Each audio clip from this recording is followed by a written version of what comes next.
Hey everyone, welcome back to my new another video. সবাইকে জানাই আমার ভিডিওতে অনেক অনেক ওয়েলকাম। আশা করি সবাই ভালো আছো আর সুস্থ আছো। তো চলো ব্লগটা স্টার্ট করা যাক। নানান রকম অসুবিধার জন্য বেশ কিছুদিন তোমাদের সামনে ব্লগ আনা হয়নি, তার জন্য অনেক সরি। তো আজ অনেক দিন পর আবার একটা ব্লগ নিয়ে চলে এসেছি। আর এই ভিডিওটা অনেক দিন আগেকার, জামাই ষষ্ঠীতে যখন বাপের বাড়ি গিয়েছিলাম ঝাড়গ্রাম তখনকার। অনেক বছরই হয়ে গেছে, ব্যাডমিন্টন খেলা আমি প্রায় ছেড়েই দিয়েছি। আগে খুবই খেলতাম, তো এখন আর হয়ে ওঠে না নানা রকম পরিস্থিতির জন্য। তো যাই হোক, খেলা টেলা তো চলতেই থাকবে। তো চলো ব্লগটা আগে শুরু করা যাক। বর্ষা তো ঢুকেই গেছে আর আমি সকাল সকাল উঠে পড়েছি অ্যাঞ্জেলসকে স্কুল পাঠাবো বলে। তো তার জন্য টিফিন বানাতে কিচেনে চলে এসেছি। আর বাইরের ওয়েদারটা দেখো, পুরো মেঘ করে এসেছে, বৃষ্টি যে কোনো সময় আসতে পারে। এমনিতে গোটা রাত বৃষ্টি হচ্ছে, এখন একটু বন্ধ আছে। যেহেতু অ্যাঞ্জেলদের স্কুলে সপ্তাহে মানডে অ্যান্ড ফ্রাইডেতে এক্সাম চলে, টেস্ট চলে, এই টেস্টের নাম্বারগুলো হাফ ইয়ারলিতে অ্যাড হয়। তো সেই জন্যই আজকে আমি অ্যাঞ্জেলকে স্কুল পাঠাতে বাধ্য হচ্ছি, কারণ না হলে এমনি সময় হলে এত বৃষ্টিতে পাঠাতাম না। দেখতেই পাচ্ছ রাস্তা পুরো জলে ভরে গেছে, সেরকম সিচুয়েশন বলে আজকে স্কুল পাঠাতে হচ্ছে। তো যাই হোক, অ্যাঞ্জেলও স্কুল যেতে বেশ পছন্দই করে। ওকে আমি এতবার বললাম কিরে যাবি ইয়ার কি মেরে, তো বলছে না আমি যাব, ক্লাস টেস্ট আছে, বন্ধুদের সঙ্গে দেখা হবে। বৃষ্টির কারণে বাসটা একটু লেটেই এসেছে। এক তো এত বৃষ্টি, হাতে ব্যাগ, এত ভারী ব্যাগ, তার উপর ছাতা, আর দাঁড়িয়ে দাঁড়িয়ে অবস্থা পুরো খারাপ হয়ে গেছে। তো ফাইনালি বাস এসে গেছে, কারণ আজকে বৃষ্টি পড়ছিল বলে ফার্স্ট ট্রিপটাই একটু লেটে গেছে, সেই জন্য সেকেন্ড ট্রিপটা আসতে একটু দেরি হয়ে গেছে।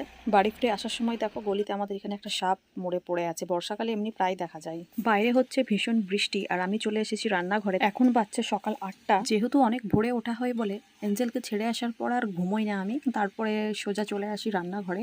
রান্নাবান্নাগুলো তাড়াতাড়ি কমপ্লিট করে নিই, তাহলে অনেকটা টাইম হাতে পাওয়া যায়। তারপর অনেক রকম এক্সট্রা কাজ থাকে যেগুলো করতে হয়। তো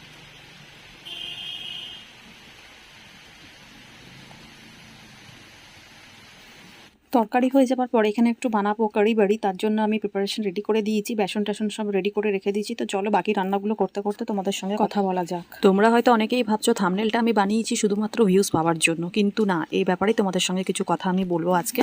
আজ আমি প্রায় 15 থেকে 16 দিন পর ব্লগ আপলোড করছি। তোমরা চাইলে আমার অ্যাকাউন্ট দেখতেই পারো, লাস্ট ভিডিও আমি প্রায় 12-13 দিন আগে দিয়েছি। আসলে প্রবলেমটা এসেছে আমার ইউটিউব থেকে। প্রথমত এটা আমাদের সবাইকে মেনে চলতে হবে বা মাথায় রাখতে হবে, জীবনে কিছু তুমি করতে গেলে, বড় কিছু করতে চাইলে বা আগে বাড়তে চাইলে নানান রকম পরিস্থিতির সম্মুখীন হতে হবে।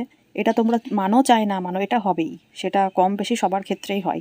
তো আমার ইউটিউব ফ্যামিলি প্রায় 5,000 মতো আছে। তো 1,000 হোক বা 5,000, যারা কষ্ট করে এই সাবস্ক্রাইবার্সটা বানায় তারাই জানে আসল স্ট্রাগলটা কি। তো আমি ভিডিও বানাচ্ছিলাম রেগুলার মতোই, কিন্তু যখন আমি এডিট করে ইউটিউবে আপলোড করতে যাচ্ছি, তখন আপলোডের বাটনটা যখনই টিপছি, মানে ভিডিওটা আর আপলোড হচ্ছে না।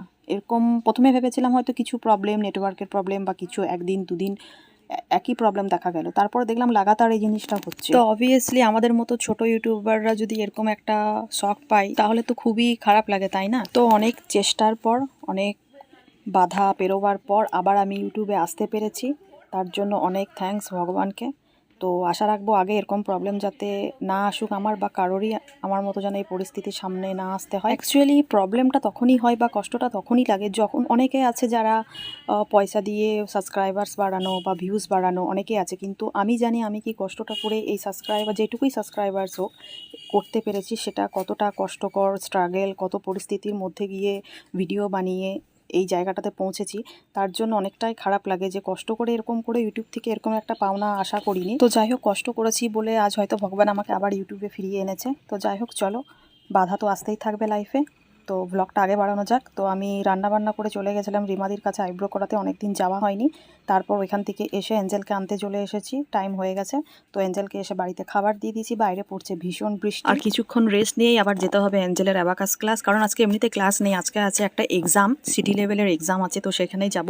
তো দেখো আমরা চলে এসেছি, এখানে গার্জেনদের মিটিং হচ্ছে আর ওখানে পাশের রুমে বাচ্চারা এক্সাম দিচ্ছিল।